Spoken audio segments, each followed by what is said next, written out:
Thank you, Sandra. Exactly. So to repeat, Sandra, my focus on this presentation is on the specific tool of integrated territorial development, integrated urban sustainable development.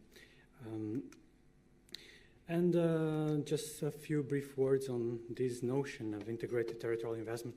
I'm a geographer, I'm not an economist, so this idea of integrated territorial development is not new. It has been around for many years, and the advantages also have been discussed for many years. But this specific tool is actually relatively new, this cohesion policy tool, integrated territorial investments. And it's created to make it easier to run these strategies, taking into consideration that there are many different fundings, is to facilitate the implementation of these territorial strategies. This can be applied, of course, to several different territorial scales, urban areas, rural areas, even cross-border cooperation areas. So, and there is some studies that show it can offer added value, positive added value, namely, for instance, in increasing the administrative capacity in implementation of these strategies. Territory is a concept that I, as a geographer, is central to my research. Sometimes I see that the Commission sees territory as a triangle, something that is economy, society, environment. I dislike this.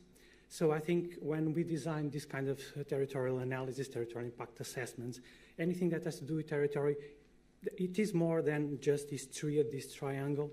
So taking, for instance, the example is the concept of territorial development. Yes, the three dimensions, economy, society, environment, they are fundamental to analyze territorial trends. But even today, early today, Pike spoke about the importance of governance, which is more or less accepted both at the academic and policy levels. There are spatial planners also in the room, and they know that this is always the neglected dimension of territorial analysis. Spatial planning is fundamental. We need a more polycentric, more balanced territory. As a geographer, it's important. I'm not going to speak about pillars, because also Commission likes to use the term growth. I don't like it. I think policies are supposed to promote development and cohesion, but this is for another discussion. Of course, you can say, okay, we have tools to evaluate policies with a territorial perspective. The TIAS, Territorial Impact Assessment, you can use this to assess territorial integrated development strategies as well. This is an example of a tool which is called Targetia, which is already tested and implemented in assessing the impacts of cohesion policy in several countries, in cross-border cooperation programs, etc. There are more that were already spoken during today's presentations.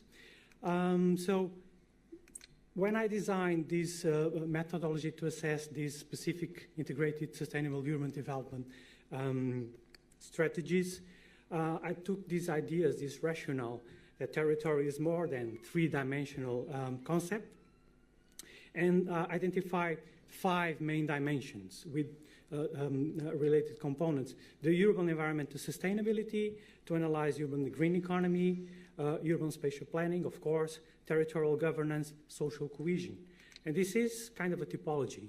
The idea is to use this typology, and as you can see, for each one of these 5 main dimensions, you can identify specific components that you can then analyze. You can, of course, change these components depending on each case that you are studying, the place-based approach. So, but the idea is to have kind of a typology where you can fit and compare the existing issues. I know that in Europe there are more than 1,000 of these strategies being implemented by now. In Portugal alone is 103, these integrated sustainable urban development strategies. So you can fit them. Are they non-integrated? Are partially integrated, fully integrated? So what is the rationale to use? It's very simplistic. It has 6 vectors of analysis. And the first question, do they cover all the 5 dimensions? Do they really have a territorial perspective? Are they holistic? Or they just cover partially these dimensions? Secondly, do they produce significant impacts, positive impacts in changing for the positive way the territorial development at the urban area? Do they have a long-term perspective? This is sometimes doesn't happen in the implementation of certain policies. Do they have a place-based approach or not? Do they involve local stakeholders? Or, and if they are properly monitored and evaluating. It's kind of the proposal that I try to apply in the Portuguese case study. So you have to realize that these e-suits are very recent. They have just started to be implemented a year ago, more or less. It takes time for them to have their strategy approved. So I kind of went back in time also and tried to include this analysis. The Urban Community Initiative, Gordon already spoke about Interreg. As you know, the Interreg is one of the 17 initiative communities. Urban was another one, very important. So in Portugal, this Urban Initiative was implemented in 2 programming phases. They only covered Porto and Lisbon deprived neighborhoods. But then in the next 2 programming periods, there was this initiative, also with an integrated approach called POLIS. So we have a background, a lot of information, a lot of reports, which can be used to test this methodology, because the SUDs, the Sustainable Urban Development Strategies, are something that actually follow from the implementation of all these policy interventions, both in Portugal and in other countries. So as you can see here, the SUDs, the SUDs, which are the rose ones, they more or less match the policy intervention. So I had a lot of information, and based on all the information that I collected, you know, if I apply this methodology to assess the implementation of these e-suits in Portugal over these years, since the beginning of the 1990s, I kind of conclude that the Portuguese ones, they are fitted between partially integrated and fully integrated. Many positive things. For once, most of them cover all the 5 dimensions of territorial development. So they don't only focus on environmental and socioeconomic, but also focus territorial governance acts, and in many cases, spatial planning. Also 2 other positive things from my personal evaluation, because I've been evaluating the Urban Community Initiative and also the POLIS, so I know this for sure, that they have a place-based approach since the beginning, and also they involve a lot of local stakeholders in the design and implementation of these strategies.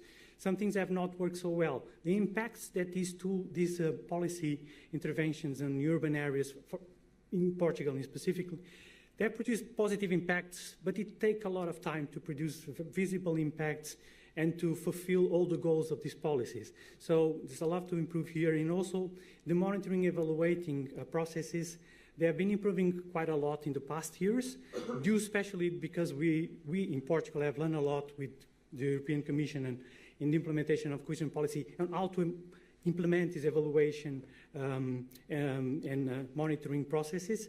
But it also is not yet working, you know, full steam. So this is my presentation. I actually was very fast. Thank you very much, Eduardo. It's very interesting. So I would open the floor and kindly ask if you have any comments or observations on this methodology presented here, and whether you work with similar situations. This could be useful also in different territorial contexts. Is there any questions? So I have one question. So I mean, you, in relation to the parameters, you refer, like you answer to the question about the impacts. I mean, as you know, and also from our experience with other topics, to measure impacts, it's very complex and sometimes dangerous. Especially when, I mean, in this case there are funds, but for instance, in the context of the macro regions, there is no money. Already to measure the impact of cohesion when there is money is complicated. So when there is no money, I think there is even more complicated. So, I mean, for this concrete question, how did you answer to this question? Okay, it is correct that it's very easy to assess outcomes, results. You have data. When it comes to impacts, it's always the big question. What are the impacts in improving the quality of life? This specific result that I presented was based on report analyzing.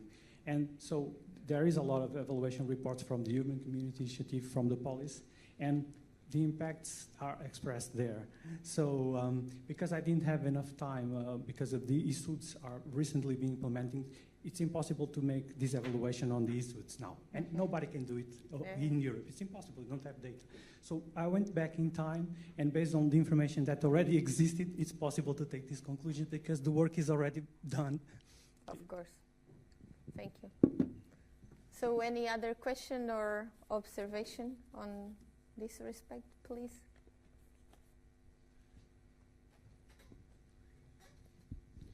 Thank you, Eduardo. I'm very intrigued about the notion of integration. I would hope that any decent regional development professional could write an integrated strategy these days. To actually secure integration is much harder, as you know. And there's two elements in my mind, which I'm not sure if your study would really pick up by the nature of your methodology. But one is very often for integration, there has to be an incentive. And we've heard from the last presentation that learning, the role of information and knowledge can actually be an incentive. And I think that can be quite strong. But very often to change practice, you need more than that. You often might need funding streams that reward integration. And why I partly say that is very often integration would mean collaboration.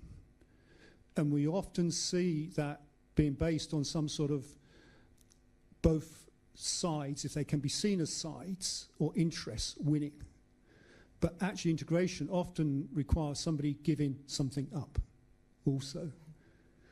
And I just wonder if that complexity of the realities of integration is at all reflected in your study there. Thank you.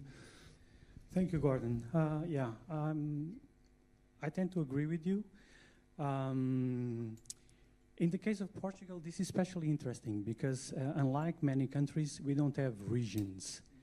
At the continental, we have the two islands which are autonomous, which makes true what you say. There is to have some give back when these integrated approaches have to be implemented at the regional level. This is true. But in this case, because the focus of these ESUDs, which are urban, is focused on municipalities, the problem is not so relevant. So I'm speaking about Portugal. Of course, if we speak about a metropolitan area like London, which is so big, this would be the case. But in this case, I didn't take this so much in consideration because all this implementation of these ESUDs are done at the municipality level. Thank you. So, please. Sorry, I'm not an expert, I'm not a scientist, but I want nonetheless to intervene because in the new Commission Cohesion Policy Package for post-2020, when it comes to be it urban development or territorial development, we will accept to co-fund a number of interventions, operations, only, as I said earlier, if they are backed up by integrated development strategy, be them urban or territorial. And actually, I can tell you what we meant, what we had in mind with this notion of integrated strategies. We were not having in mind what you said, that is to say, going for a collaborative approach. That is part of a separate minimum requirement, which is, you call it collaborative, we call it participatory, and so forth. What we had precisely in mind, and we were in my team drafting the corresponding provisions when it comes to integrated strategy, is that the authorities will have come up with a strategy which take into consideration the policy mix, the various sectoral measures they need to put in place, which they need to ensure that they will be interacting properly in order to tackle their complex needs. And this is what we had in mind. So it was more about having the right policy mix in place, and outside, and from that policy mix, not outside, from that policy mix, then we will take one element that we will fund at European level, while another element may be funded by the national, the regional, or the international level. But what we want to see in place is this integrated development strategy. Because as it was said earlier, I mean, the realities are very complex, the challenges are interconnected, and so forth. So the only type of response which you might give is to go for the right policy mix at the right moment. Thank you very much for this clarification. So I would like to ask if there is any other comment or observation. If not, maybe give the floor to the speakers if they have any particular comment also on each other's presentation, or please. I found it interesting also the map presented by you. We cannot hear you. Please, yes. I have one comment. It's just a curiosity. I know that Bergen in Norway is the city in Europe when it rains the most. It's actually the only part of Norway where you put a potential for exploring sun energy. Do you know why?